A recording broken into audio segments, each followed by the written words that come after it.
Voina chuan ukulele a lesson thar kan zir hau lenga voina kan zir hau le tur chu Lallianmawia Pachuau in ka hmangaih LM ti hla sakha ukulele a Perhdan kan zirang helai G in kan langa sanga C anyama di minor a E minor A minor chuan B hi kan hmang telanga B hi second fret a shri hnoi lampang pahnih khai ibaranga third fret a shri chungber dot tu fourth fret a shri chungber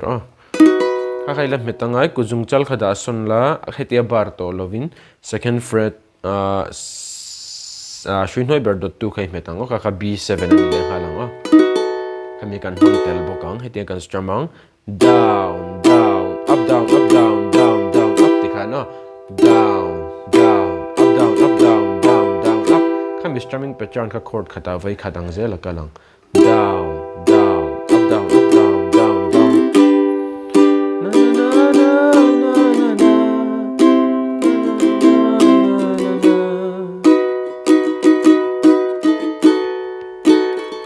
tihan kan strummang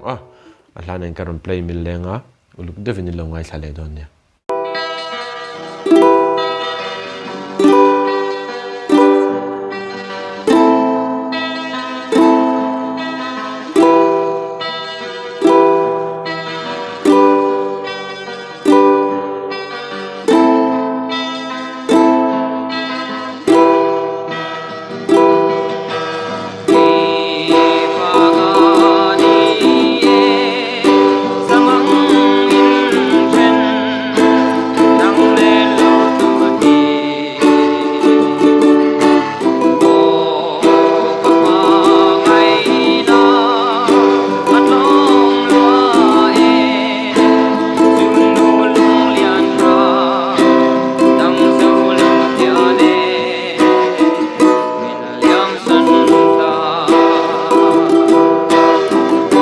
hmangaih